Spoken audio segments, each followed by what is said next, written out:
Vous venez de télécharger une séquence du pack numérique Bayard Éducation. Avant de commencer à l'utiliser, pensez toujours à en mettre une copie en lieu sûr. Pour ceci, sélectionnez-la, copiez-la et mettez-la dans le lieu de votre choix.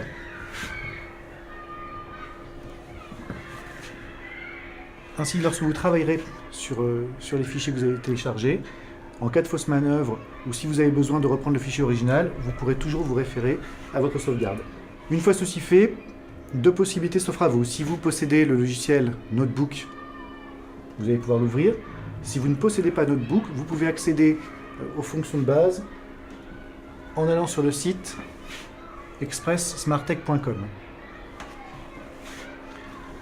Vous avez à ce moment-là les principales fonctionnalités du logiciel Notebook et vous pouvez directement ouvrir vos fichiers à partir de là.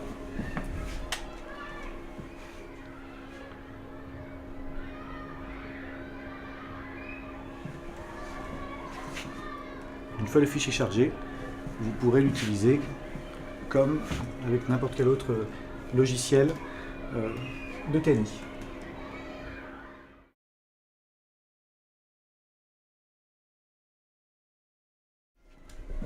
Ouvrez ensuite le fichier de votre choix. Ici, la séance 4 de la séquence Sapiens.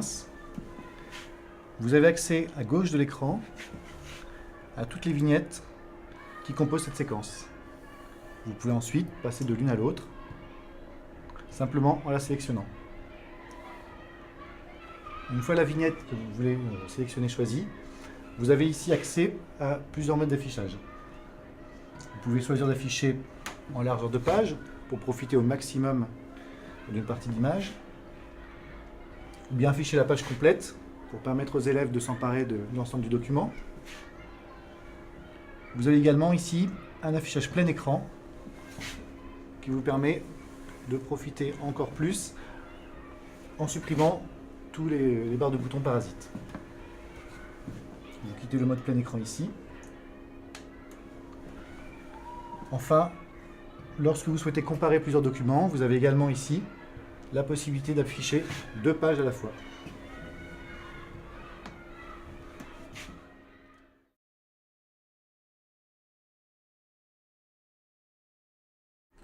Lorsque vous démarrez une séance, vous pouvez souhaiter que les élèves ne voient pas le document que vous allez leur présenter. Dans ce cas-là, utilisez l'outil rideau qui vous permet de masquer l'ensemble de la scène.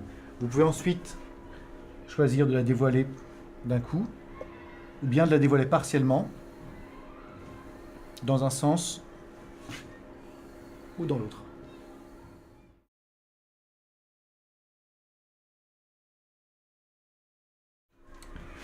Lorsque sur une page vous apercevez ces symboles, c'est que vous avez accès à une aide supplémentaire. Ici, pour vous donner des informations sur les activités que vous pouvez mener avec les élèves. Ici, une aide pour l'enseignant, des connaissances supplémentaires qui vont lui permettre de répondre plus facilement aux questions et rendre son cours plus pertinent.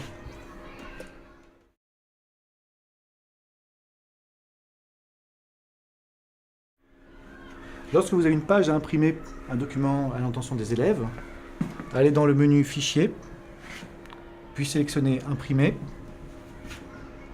Assurez-vous que vous n'imprimez qu'une page, puis dans la configuration de l'imprimante, choisissez Paysage.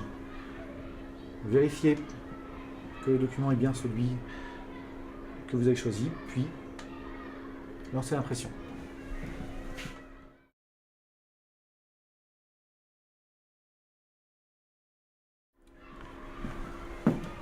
Revenons à la navigation entre les vignettes.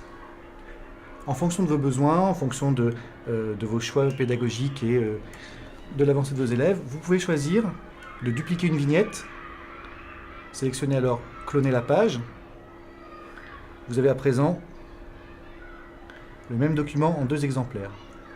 Vous pouvez le déplacer pour pouvoir y revenir plus facilement dans différents moments de votre cours et réorganiser ainsi comme vous le souhaitez Vous pouvez également ajouter des pages blanches en choisissant le menu Insérer, page vierge. Une page blanche se trouve à ce moment-là juste après celle que vous avez sélectionnée précédemment, mais vous avez tout loisir de la déplacer en fonction de vos besoins.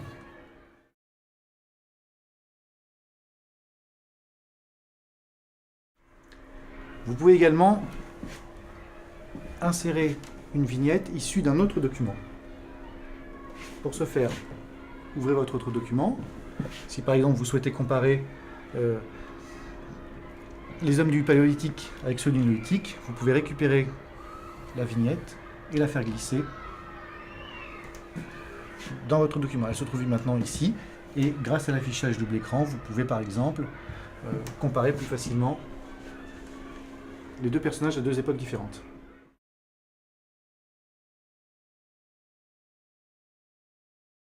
Si vous souhaitez à présent utiliser vos propres images, vous avez deux possibilités. Ou bien vous prenez l'image et vous la faites glisser dans une page vierge de votre document.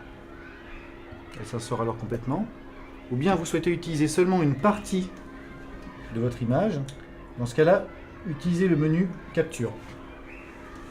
Vous avez ici un sous-menu flottant qui apparaît. Ouvrez votre document, votre image, dans votre logiciel de lecture d'image habituel, puis choisissez une sélection soit géométrique, soit une sélection à main levée.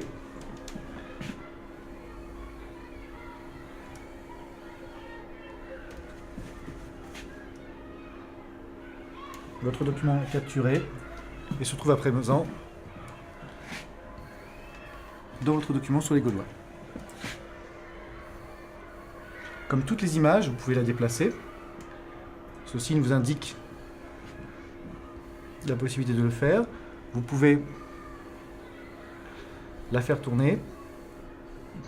Et vous avez également accès à toute une série de sous-menus qui vont vous permettre de grouper plusieurs images, d'inverser son sens soit verticalement, soit horizontalement, ou bien de rendre l'image plus ou moins transparente,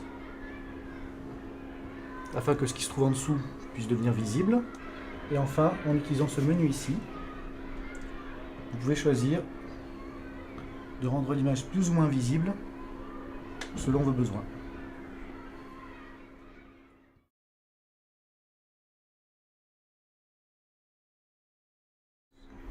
Afin d'annoter ou d'apporter des précisions sur vos documents, vous allez utiliser principalement ce menu qui va vous permettre d'accéder ensuite au crayon de votre choix.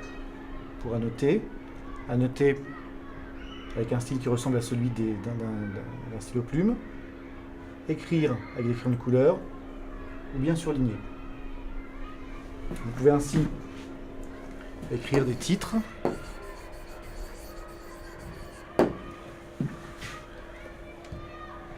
avec des couleurs différentes et les modifier, les déplacer, comme vous le faites avec n'importe quel objet.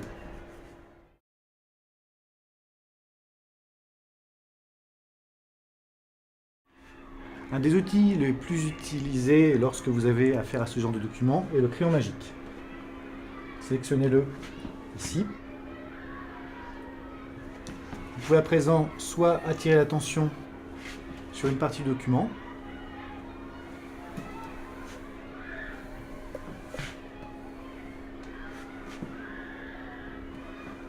soit zoomer sur une partie de ce document et permettre ainsi de voir plus en détail les différentes parties.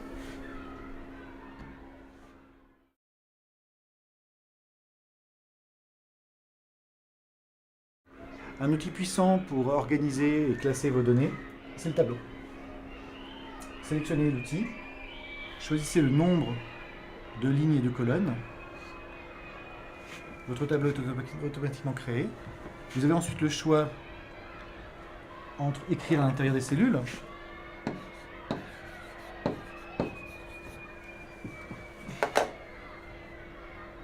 ou bien en sélectionner une et écrire à l'aide de l'outil texte, ou bien